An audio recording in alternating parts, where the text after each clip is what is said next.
What's going on, everybody? King of Dragons 5000 here, coming at you with another figure review. Today we'll be having a look at the Marvel Legends Infinite Series, Maiden of Might, and we're having a look at Captain Marvel.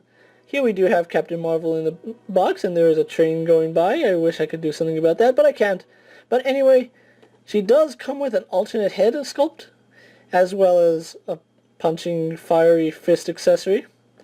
No, that is not an alternate head for her. That is the head for King Thor, the Build-A-Figure. It's actually an alternate head if you don't believe me. But she does come with a cape and an axe for King Thor. We have a picture of Scarlet Witch on the side. And on the other side, Captain Marvel herself. On the back, a little read-up of Captain Marvel, or of the Maidens of Might. It says, whether commanding cosmic energy or hex magic, these heroes wield massive power. And it says it in different languages here. We have a nice picture of Scarlet Witch and Captain Marvel right there. Other figures in this line include Iron Fist, Machine Man, Sentry, Hawkeye, Thor, Captain Marvel of course, and Scarlet Witch. Together they all combine the Build-A-Figure pieces to form the All-Father Odin. Or King Thor, which you get with her. But anyway, going on, what I'm going to do now is take a little break, get it opened up, and we'll go on to the rest of our review, so sit tight everyone. And so here we have Captain Marvel posing out of the packaging. Now before we get on to the figure itself, let's actually go on to her accessories. Really fast, she did come with the Build-A-Figure pieces for King Thor, and it's this red cape, this axe, and this head, which looks like a pirate to be honest, and it's supposed to be King Thor. And I'm not sure if you can see that, but it's like he's looking off to my left over here. I guess something spooked him over there, but she does come with this, and I'll go more on this when I do the review of Odin, which is probably what I'm going to end up building.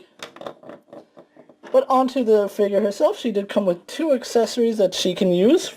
The first being this alternate head sculpt, which, let's move her off to the side really fast so we can go onto the head. We'll put the head on in a little bit, but really nice detail on the mask. You can see there all the little divots and creases on the face. You can even see the detail on the ears, which is comic accurate. Her hair is in this mohawk. Really cool. And she also did come with this, I don't know, it's like a hand attachment. It's supposed to be some kind of cosmic energy, and I'll let the camera focus for a minute. Yeah, I don't know. It looks cool, and it fits on her hand nicely. It's just a rubbery plastic, so it goes over her fist like so. Nothing too spectacular. It would have been nice if she had come with two of these so that we can have her pose with both, but I guess if you have Jubilee, you can have her with both hands. And the head does pop right off. It is on a simple ball joint. And let's actually go on to her alternate head sculpt. The camera will focus. I don't know why, but they use a really polished plastic. Her face is really, really shiny. I mean, you can compare it to this face, and you can see that this one has like a high gloss, this one does not. I might end up displaying mine with this head, so we're going to just put it on for the sake of the review. And that one's a little harder to get on. Sorry about that. And you can see that mine does have a slight paint defect right there near the shoulder.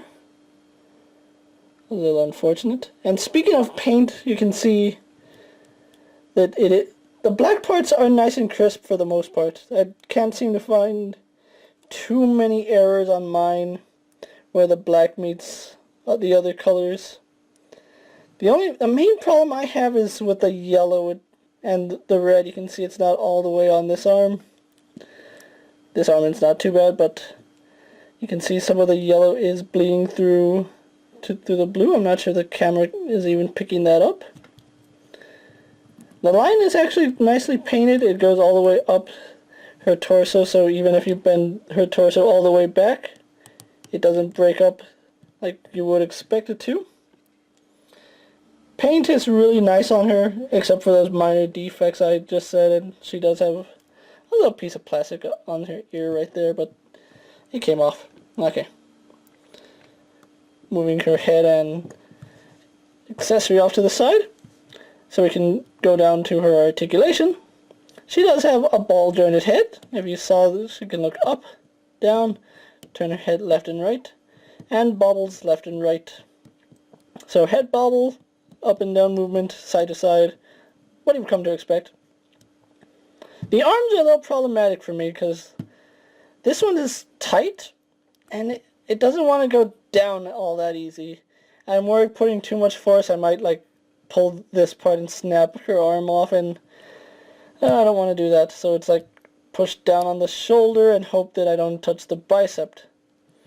And then we go on to the bicep, which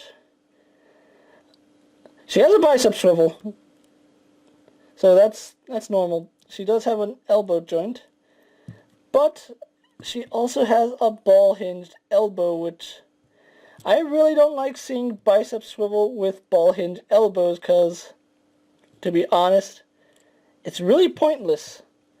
But she does have a hinge in the wrist as well as spin.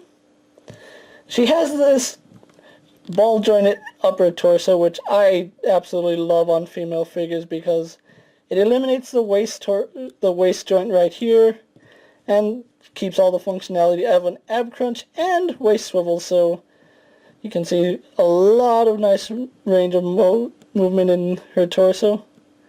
Nothing in the waist, and this is a floating piece, which, yeah, does get in the way a little of her articulation, but it moves, so you don't really have to worry about it. Legs go forward, back, and out to about that far, actually. She spins at the thigh. She is double jointed in the knee. She has a hinged ankle, as well as some side-to-side pivot, so really nice articulation on this figure. What I'm going to do now is take a little break, get her pose up, and move on to my final thoughts. Then we'll wrap up her review, so sit tight, everyone. So here we have Captain Marvel posed for my final thoughts, and overall I really do enjoy this figure. I really wasn't looking forward to her, to be honest. I much would have rather had the Target 3-pack, but I missed out on that figure, and by missed out I mean somebody opened the package and took Captain Marvel. How do they do that in a store? I'll never know, but she is a really nice figure. I actually enjoyed her a lot more than I thought I would. I picked my Captain Marvel up at Target not at Target, at Kmart for about $19.99. That's about what you're going to be paying for all the Marvel Legends figures these days. If you can find her, she is a wonderful figure, a great figure to have in your collection. She really stands out. Her colors are vibrant and noticeable. I really do love this figure more than I originally thought I would. She does come with the pieces to make King Thor, which I'm not sure if a lot of people are excited about, but you know, it's something different that you can make two different figures if you chose to. And like I said, she's just a glorious piece. She'll look good in any of your Marvel Legends display. And this is King of Dragons 5000 saying, I'll see you later. Take care, everyone.